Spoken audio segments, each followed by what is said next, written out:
cukup murah ya, saya pikir kalau kuliah di Universitas Mula Warman. Benar? Iya benar.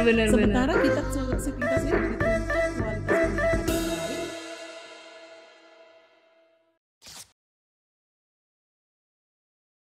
Halo calon Mula Warman muda tahun 2024, selamat datang di podcast episode kedua Universitas Mula Warman.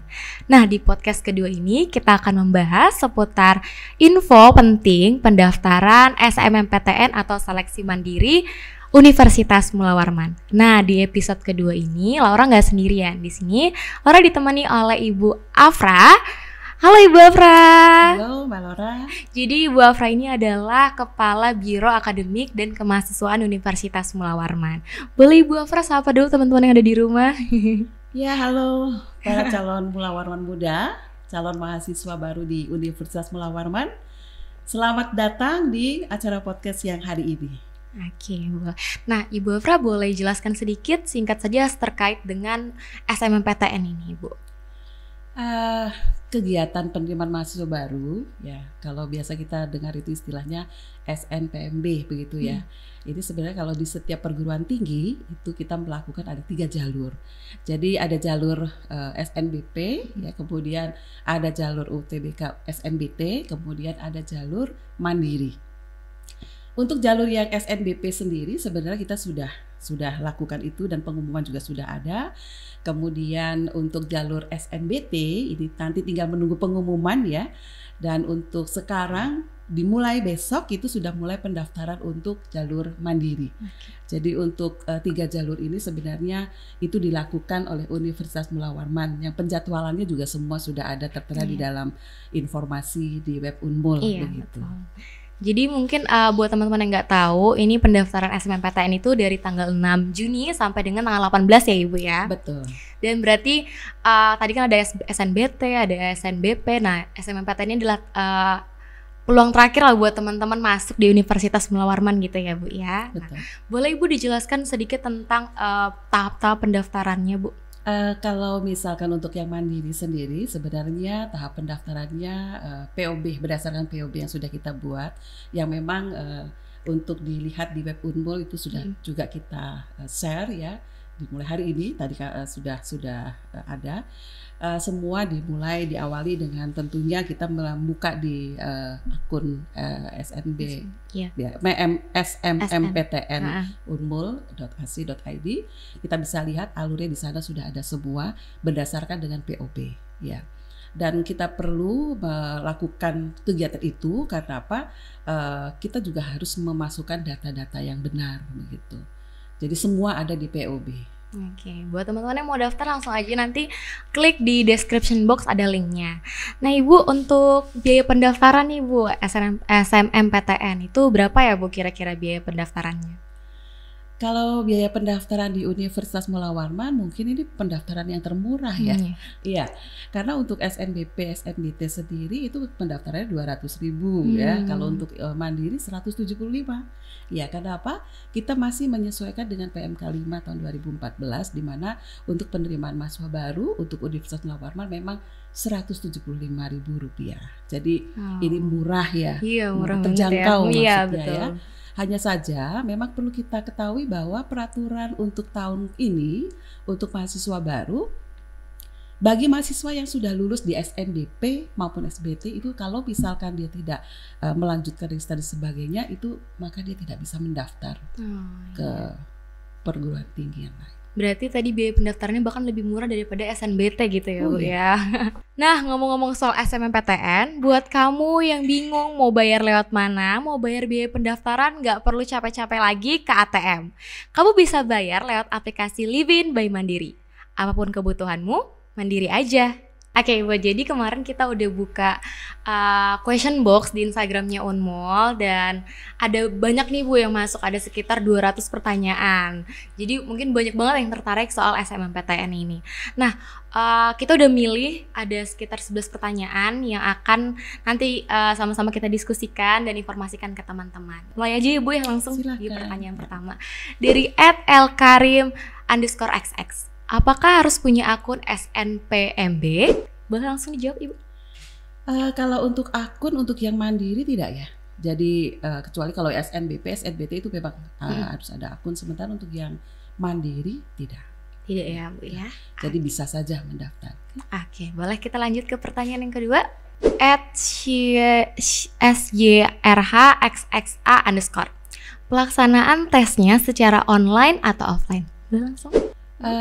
Secara offline ya, karena kita harus mengikuti tes secara UTBK ya di Universitas Mula Warman. Tujuannya ya selain kita bisa langsung juga melihat kondisi kampus Universitas Mula Warman ya toh, mereka juga bisa menyesuaikan dengan kondisi kampus karena mungkin suasana di sekolah itu berbeda dengan di perguruan tinggi ya. Masuk dari pintu gerbang, kemudian masuk ke dalam itu kan macam-macam, ada 13 fakultas ya. Itu. Jadi mereka langsung offline dan harapannya ketika mereka sudah mendaftar dan menjadi peserta tes mandiri nanti 1 hari sebelumnya mereka seharusnya melihat di mana lokasi tesnya. Ya supaya nanti pada hari hanya itu tidak bingung lagi mencari karena memang lokasi Mula Warman ini sangat luas ya. Iya, ya ada 13 fakultas. 13 fakultas pun satu fakultas juga tepat di mana harus tes juga harus mencari tahu ya. Nah ini makanya dimohon ya nanti adik-adik calon mahasiswa yang ikut tes di jalur mandiri supaya 1 hari sebelum pelaksanaan tes itu sudah bisa mencari lokasinya masing-masing supaya tidak terkesasar begitu. Ya, iya Bu. Berarti sekalian juga jalan-jalan nih ke Universitas Mula Warman ya Bu ya, biar lihat-lihat, survei juga tempatnya di mana dan karena kan Universitas Mula Warman ini kan luas banget ya Ibu ya. Jadi survei dulu sebelum melaksanakan tes biar nggak bingung gitu besoknya. Oke, langsung kita lanjut ke pertanyaan yang ketiga dari @germain_. Apa saja berkas yang diperlukan untuk daftar SNMPTN? Nah ini banyak Bu yang tanya. Langsung dijawab Ibu. Kalau misalkan untuk mendaftar, ini tentunya di dalam sistem itu ada hal-hal yang memang harus dimasukkan ya. Selain juga sekolah, kemudian ijazah, KSKL-nya dan ijazahnya. Tetapi dalam pelaksanaan tesnya itu sendiri, sebenarnya calon mahasiswa itu hanya membawa ijazah atau SKL begitu ya. Kalau misalkan SKL-nya belum ada, harus ada surat keterangan dari sekolah yang bersangkutan bahwa calon mahasiswa ini adalah siswa dari sekolah yang bersangkutan. Tidak usah membawa alat tulis karena panitia sudah mempersiapkan itu ya. Jadi hanya membawa ijazah dan SKL. Oh ya, dan tanda pengenal KTP ya, KTP. Oke, boleh dicatat teman-teman nanti biar nggak kelupaan. Oke, next ke pertanyaan selanjutnya dari @xv saja. Portofolio SNMPTN apakah sama dengan UTBK atau SNBP? Untuk portofolio ya, sebenarnya yang mengikuti portofolio ini khusus untuk prodi etnomusikologi dan juga penjas, oke? Dan apakah sama atau tidak dengan SNBP atau SNBT? Sebenarnya untuk portofolio itu sendiri sama, hanya saja kalau misalkan mendaftar di Mandiri dia harus upload ulang, harus diupload ulang supaya datanya itu juga lebih afdol gitu ya. Oke. Jadi sama. Berarti boleh Kak Bu, misalnya nanti kita udah upload itu di UTBK, terus kita upload lagi di SNMPTN, boleh ya? Tidak perlu membuat baru gitu Bu ya? Atau gimana? Silahkan kalau mau membuat baru ya. Tetapi pada dasarnya menggunakan yang lalu juga bisa, SNBT maupun SPP bisa. Baik ya. Ibu. Untuk yang mandiri harus upload ulang karena sistemnya kan aplikasinya kan beda. Betul. Next ke pertanyaan selanjutnya dari Yona20_. Skor UTBK yang sebelumnya apakah bisa dipakai di SNMPTN? Karena ini mandiri ya. Jadi itu menjadi otorita dari masing-masing perguruan tinggi. Memang ada beberapa perguruan tinggi yang menggunakan skor UTBK untuk SNBT begitu ya. Namun untuk Universitas Mula Warman sendiri sebenarnya untuk SNMPTN ini kita tidak. Jadi hasilnya itu adalah dari hasil tes. Dari hasil tes itu supaya kita juga bisa mengetahui sampai sejauh mana kemampuan dari calon mahasiswa itu tadi. Begitu. Oke. Boleh next ke pertanyaan selanjutnya dari @selin_. Materi ujiannya apa saja? Ya, materi ujian ya. Kalau soalnya nggak tahu ya. Iya, kalau soalnya nggak tahu. Materi ujiannya sebenarnya begini. Memang kalau yang lalu itu kita kan membedakan ada saintek ya, ada humaniora begitu. Namun untuk kali ini kita samakan dengan materi pada saat UTBK SNBT. Jadi untuk materi-materi yang harus dipahami di situ menggunakan skolastik ya. Jadi itu ada seperti kemampuan bidang ya, pengetahuan bidang maksudnya. Kemudian ada literasi bahasa Indonesia, kemudian literasi bahasa Inggris, kemudian numerik itu juga ya. Jadi saya pikir itu sudah sama dengan UTBK begitu. Jadi tidak ada pengkhususan harus IPA-nya ABC, biologi, kimia, tetapi pengetahuan terkait itu pengetahuan skolastik. Berarti materinya kurang lebih sama dengan UTBK. Betul, dan lebih kepada isi penalaran ya, begitu. Ya. Jadi nggak bisa lagi hitung-hitung kancing. Harus punya proses nalar ya itu, dan itu ditantang untuk adik-adik calon mahasiswa karena memang berbeda dengan yang 2 atau 3 tahun yang lalu begitu. Betul. Memang pada awalnya itu kita sudah membuat POB dengan jenis materi-materi yang sudah kita buat, ada pengkhususan untuk mana yang layak kualifikasi pada prodi-prodi tertentu. Namun demikian karena 1 hari sebelum ini kita sudah rapat dengan panitia pusat dan wajib menggunakan soal-soal seperti pada saat UTBK. Jadi kita soal-soalnya skolastik begitu ya, pemahaman pada bidang-bidang tertentu, kemudian literasi numerik, bahasa Indonesia dan bahasa Inggris. Nah iya baik. Nah buat teman-teman tadi itu materi-materinya boleh langsung dicatat terus dipelajari. Tapi soalnya nggak tahu ya Bu ya kita ya. Soalnya jangan dong ya. Itu masih rahasianya. Ya. Ibu saja juga tidak tahu. Oh iya. Oke, boleh kita next ke pertanyaan selanjutnya dari Indi Patabang. Apakah Unmul menerima KIP kuliah jalur mandiri? KIPKA ini ya maksudnya KIPKA, ya. Betul. Ya. Kalau dulu istilah itu bidik misi ya, tapi sekarang betul. Sudah menjadi KIPKA. Untuk jalur mandiri sebenarnya kita ada peluang juga untuk menerima KIPKA. Ya. Perlu diketahui bahwa untuk kuota KIPKA itu sendiri sebenarnya kita juga dibatasi ya, karena memang kuota itu ditentukan dari pihak kementerian, sementara peminat untuk KIPKA itu sendiri banyak. Jadi ketika mahasiswa baru ini sudah diterima, itu ternyata mereka yang mengajukan untuk ikut mendapatkan KIPKA ini melampaui kuota yang ada, sehingga kita juga perlu membuat suatu persentase begitu ya, mereka-mereka yang layak untuk menerima KIPKA. Jadi untuk jalur mandiri sendiri juga ada KIPKA. Untuk tahun ini sebenarnya kita ada sekitar 1.100 lebih itu penerima KIPKA untuk kuota Unmul, hanya saja itu dibagi untuk 3 jalur. Jadi untuk jalur SNBP, juga jalur SNBT, juga jalur mandiri ya. Nah, hanya saja sekarang sudah terpakai, sudah digunakan untuk 271 peserta. Jadi sisanya itu nanti akan digunakan untuk yang SNBT dan mandiri. Jadi jangan khawatir ya adik-adik yang pemegang kartu KIP, mudah-mudahan nanti ini menjadi penerima KIPKA di perguruan tinggi di Mula Warman, khususnya ketika Anda diterima menjadi mahasiswa Universitas Mula Warman. Betul. Oke Bu, boleh kita lanjut ke pertanyaan selanjutnya? Lanjut at daily of Dinoy. Untuk psikotes dan wawancara itu semua maba atau khusus maba prodi kedokteran saja? Ya, memang di dalam proses penerimaan mahasiswa baru, selain juga tes tertulis, mereka juga ada prodi tertentu yang melakukan untuk psikotes dan wawancara interview begitu. Karena memang dibutuhkan oleh prodi-prodi tertentu ya. Di antaranya itu, tapi ini tidak diberlakukan untuk semua calon mahasiswa baru, tidak, melainkan hanya mahasiswa khusus pada prodi psikologi dan juga kedokteran gigi. Ya.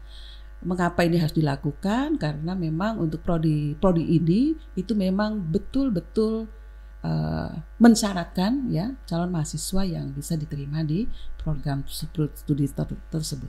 Oke, jadi tadi nggak semua prodi, Tidak. tapi hanya kedokteran gigi dan psikologi. Iya, dan pelaksanaannya pun itu nanti untuk yang kedokteran ada di Fakultas Kedokteran, ya. Kemudian yang di prodi psikologi itu nanti di Fakultas Fisipol.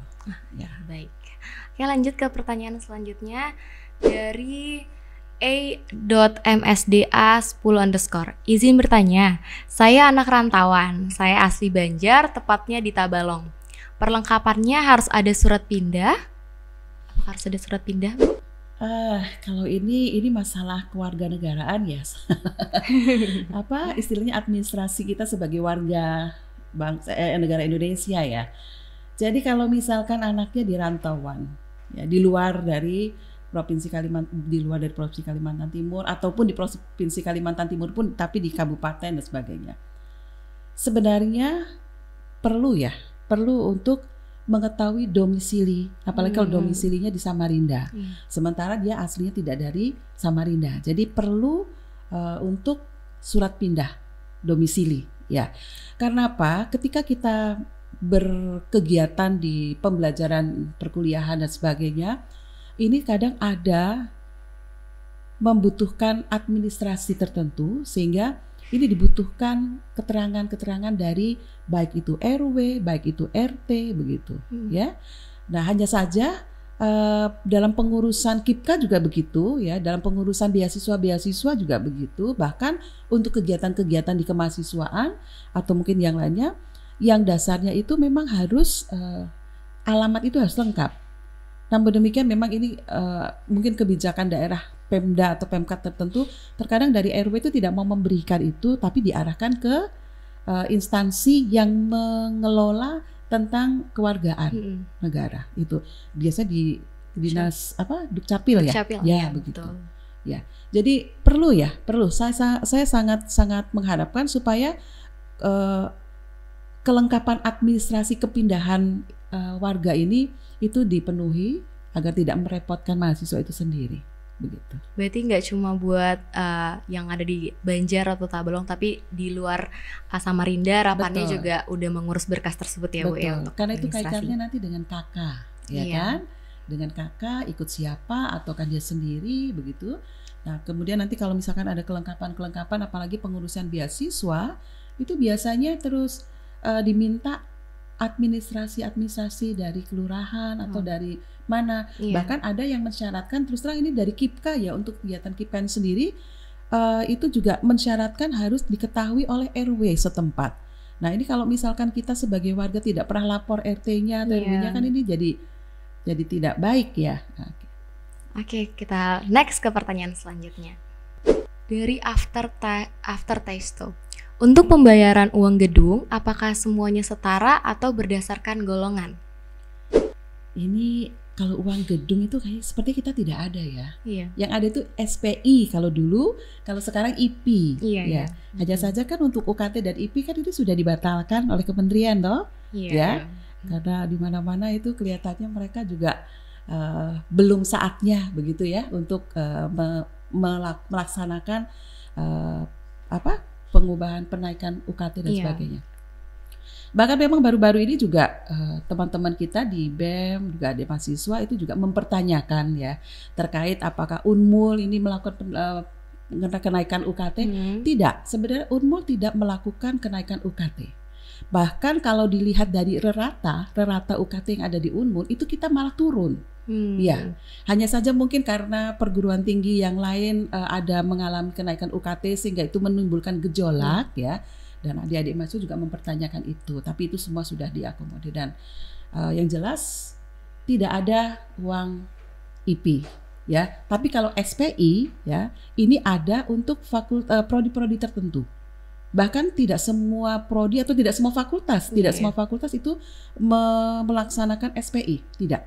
Ya, hanya kalau tidak salah itu kedokteran, ya, farmasi, FKM itu memang ada. Tapi kalau untuk fakultas-fakultas yang lain, saya rasa SPI tidak. Cukup murah ya, saya pikir kalau kuliah di Universitas Mula Warman, benar. Iya benar. Sementara kita sendiri harus dituntut kualitas pendidikan yang baik dan itu semua harus didukung dengan alat dukung ya, seperti Iya, kalau iya. kita praktek di laboratorium Iya, betul, itu kan betul, Ibu. alat-alatnya, bahan-bahannya kan sekarang luar biasa Iya, mahal ya. mahal, betul. Bayangin aja gelas ukur kimia itu aja satu Iya, berapa ratus mahal ribu ya banget kan? ya. Belum lagi bahan-bahannya ya kan. Nah, hal-hal yang seperti itu yang mungkin tidak tersampaikan ke mahasiswa ketika mereka menuntut UKT harus diturunkan ya. Padahal itu juga untuk pembiayaan mereka kuliah begitu ya. Jadi intinya untuk pembayaran uang gedung kita tidak semua ya, tetapi hanya fakultas kedokteran itu yang saya tahu, kemudian farmasi juga kesmas. Berarti jangan khawatir kan, karena ini isunya tuh rame kan Bu Betul. kemarin-kemarin. Jadi teman-teman ada prodi-prodi tertentu yang atau fakultas tertentu yang emang memakai biaya SPI atau IP tadi ya, Bu ya. Apalagi kalau yang lalu ya, kalau misalkan saintek begitu, Iya, ilmu betul. bidang saintek itu kan pasti mereka membutuhkan praktikum ya. Iya. Kalau humaniora itu juga tetapi tidak seperti di jurusan saintek ya, dan juga di kesehatan begitu kan. Iya. Dan biaya-biaya itu juga untuk menunjang pendidikan juga kan Bu di Universitas Mula Warman dan fasilitas. Oke, next kita ke pertanyaan selanjutnya dari Freelia_CNTKAA. Kalau jalur mandiri otomatis UKT-nya golongan tertinggi nggak? Wow. Mandiri otomatis UKT-nya golongan tertinggi. Tertinggi itu seperti apa ya? Mungkin paling mahal gitu Bu di prodinya. Artinya paling mahal dari angka berapa itu kan juga harus jelas ya. Betul. Jadi begini, adik-adik calon mahasiswa ya, di Universitas Mula Warman khususnya, untuk jalur mandiri ini sebenarnya kan itu menjadi salah satu jalur terakhir untuk masuk ke perguruan tinggi khususnya di Universitas Mula Warman.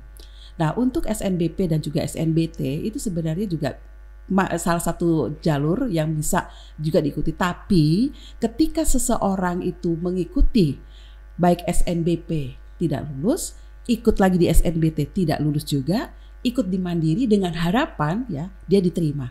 Artinya di sini mempunyai satu komitmen bahwa calon mahasiswa tersebut memang betul-betul ingin kuliah, betul-betul ingin mengembangkan wawasan. Sehingga konsekuensinya maka biaya pendidikan pun di sini harus dibuatkan satu pernyataan begitu.